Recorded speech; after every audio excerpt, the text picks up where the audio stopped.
성부와 성자와 성령의 이름으로 말씀드립니다. 한 주간 동안 안녕하셨는지요? 지난 주간에는 중앙교무구 신부님들과 함께 2박 3일 동안 속초로 부활수련회를 다녀왔습니다. 때가 일러서인지 쌀쌀한 날씨로 인해 기대했던 영랑호의 벚꽃들은 보지 못했던 아쉬운 시간이었습니다. 그런데 아이러니하게도 서울에 들어서자마자 올림픽 대로변에 만개한 벚꽃들을 마주할 수 있었습니다. 주중 출근길에 버스를 갈아타는 여의도에서 짧게 운중로를 걷는 것으로 봄맞이를 가름했습니다. 하다 보면 이제 곧 여름입니다. 사계절이 뚜렷하다고는 하지만 사실 봄과 가을은 눈 깜짝할 사이에 지나가고 맙니다. 아무쪼록 여러분 모두 부활절과 함께 찾아온 봄을 잘 즐기시길 바랍니다. 오늘 복음은 부활하신 예수께서 제자들에게 모습을 드러내시는 장면에서 시작됩니다. 그런데 그 방법이 범상치 않았습니다. 안식일 다음날 제자들이 최초로 주일을 맞은 날에 예수님은 생각지도 않은 방법으로 그들 앞에 모습을 드러내셨습니다. 제자들은 이미 막달라 마리아로부터 예수님이 부활하셨다는 소식을 들었지만 그들은 그것을 받아들일 수 없었고 또 유다인들이 두려웠던 탓에 어떤 집에 모여 문을 닫아 걸고 숨어 있던 상황이었습니다. 그런데 예수께서 문도 열지 않고 제자들 앞에 호련히 나타나신 것입니다. 물론 예수님을 다시 만나게 된 제자들은 기뻐서 어쩔 줄 몰랐지만 그래도 누구 하나는 이렇게 질문한 사람이 있었으면 어땠을까 하는 생각도 듭니다. 예수님, 어떻게 문도 열지 않고 들어오셨습니까? 분명히 동일한 인물이지만 부활 후에는 다른 몸을 지니게 되셨다는 사실을 알아볼 필요가 있었던 것입니다. 저는 사후의 삶에 대한 관심이 많아서 근사체험자, 즉 잠시 죽었다가 다시 살아난 사람들의 이야기를 꽤 찾아본 적이 있습니다. 신비가들에 따르면 인간은 육신이 죽은 후 소멸에 없어지는 것이 아니고 새로운 몸이 일정한 파동을 지닌 에너지체로 존재하게 된다고 합니다.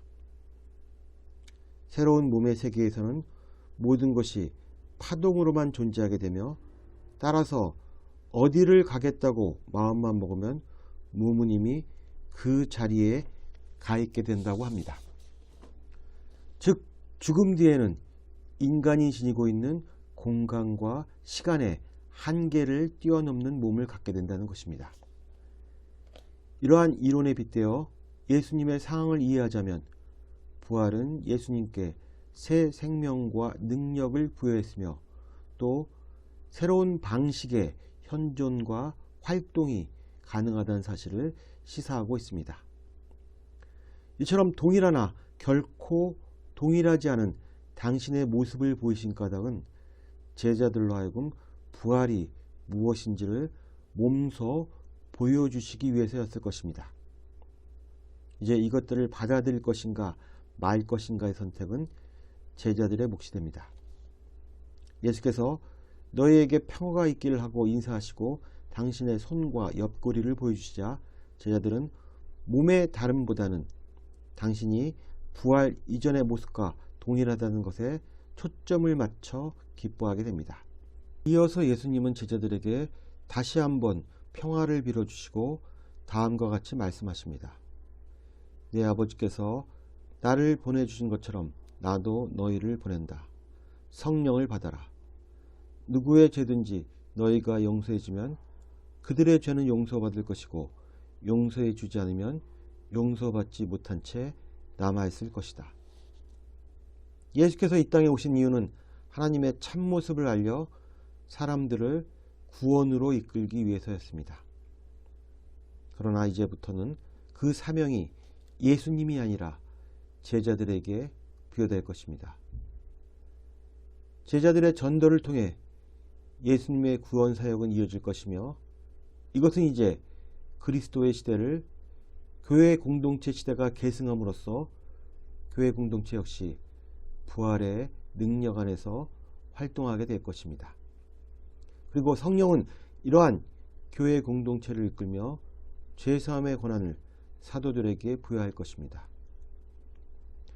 하나님 말고는 그 누구도 인간의 죄를 사할 수 없지만 성령의 동반으로 인해 그것이 가능해졌음을 의미합니다. 그런데 안타깝게도 예수님 부활의 현장에는 쌍둥이라고 불리던 토마가 없었습니다. 다른 제자들은 그에게 우리는 주님을 배웠소 라고 말하였지만 토마는 스스로 보고 느끼지 않고서는 그 사실을 받아들일 수 없다고 못 박았습니다. 이제 토마는 예수님이 다시 나타나실 일주일 동안 혼란과 의혹의 시간을 보내야 했습니다. 교회라고 말하자면 다른 제자들보다 한 주일 늦게 부활을 맞이하게 되는 셈입니다. 토마에게는 그 시간이 고난주간일 수 있었습니다. 보고 느끼는 오감의 실증적 방법을 고집한 토마에게 드디어 예수께서 당신을 보이러 나타나십니다. 그리고 토마가 했던 말을 그대로 돌려주십니다. 내 손가락으로 내 손을 만져보아라. 또 내 손을 내 옆구리에 넣어보아라. 그러자 토마는 예수께 나의 주님, 나의 하느님이라고 대답했고 예수님은 너는 나를 보고야 믿느냐? 나를 보지 않고도 믿는 사람은 행복하다 라고 말하는 것으로 둘의 대화는 끝이 납니다. 예수님과 토마의 이 장면은 신앙적 차원에서 볼 때 깊은 의미를 지니고 있습니다. 토마는 직접적인 확인을 요구했습니다. 그에게 믿는다는 것은 두 눈으로 직접 보는 것이었습니다. 그런데 여기에 오해가 있습니다. 믿는다는 것은 보는 것과는 다르게 물리적인 차원을 넘어섭니다. 왜냐하면 믿는다는 것은 감각이나 예리한 지성의 도움이 필요 없는 내면의 깊은 곳을 바라보는 행위이기 때문입니다. 믿음은 오로지 하느님께로부터 오는 빛에 의탁하는 사람만이 감각적으로 볼 수 없는 것을 보게 되는 능력을 얻는 행위를 의미하기 때문입니다. 어쩌면 예수께서는 토마가 제자들의 증언을 믿음으로 받아들이고 토마가 부활한 예수를 만나 다음과 같이 말하기를 기대하셨을지도 모릅니다. 예수님, 저는 이미 당신의 부활에 관한 얘기를 동료들로부터 들어서 알고 있습니다. 그럼에도 불구하고 제 스스로 부활한 예수님을 뵙고자 하는 열망을 갖고 있었습니다. 뵙게 되어 반갑습니다. 물론 토마의 의심이 가치가 없는 것은 아닙니다. 마치 매서운 겨울을 지나야만 그 반동으로 인해 봄에 크게 싹을 틔우는 씨앗처럼 결국 토마는 나의 주님, 나의 하나님이라는 교회 역사 이래 그리스도에 대한 가장 완벽한 신앙 고백을 할 수 있었습니다. 요한복음은 예수님이 돌아가신 후 70년이 지난 서기 100년경에 기록되었다고 합니다. 당시는 로마로부터 박해가 극심했던 시기였으며 생전에 예수님과 부활하신 예수님을 직접 만났던 사람들은 더 이상 존재하지 않게 된 때였습니다. 잔혹한 박해와 물증마저 없는 상황 속에서 어떻게 신앙을 유지할 수 있는가가 아마도 이 복음을 기록한 사도 요한의 고민이었을 것입니다.